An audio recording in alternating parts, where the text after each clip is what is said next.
Puerto Rican Santos, right? The first thing that happened, one of the first things that happened, besides the near extermination of the indigenous population, was of course Christianity. And that's one of the things I stress about art, is that the conqueror will try very, very hard to vanquish the visual culture and spiritual beliefs of the people who are conquered. And in the case of Puerto Rico, obviously it was the introduction of Christianity. And the reason I'm just showing you this is that in Puerto Rico there has always been a tradition of the home altar.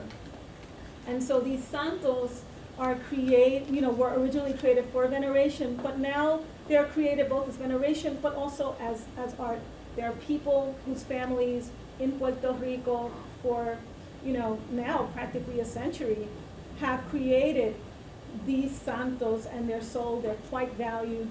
The Smithsonian has a very large collection of Puerto Rican santos, and they're considered, one of the treasures of our traditional folk artisania in Puerto Rico. The other important thing about that mask, that it's supposed to represent the Moors, right? Within these carnivals, there is a representation of a Spanish caballero generally, and this guy, the vigilante, who represents the Moors. And so when they do the parade, it's a celebration of the conquest, Spain's reconquista of Christianity.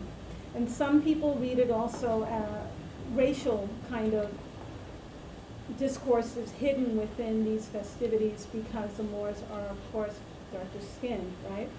So people play at fighting.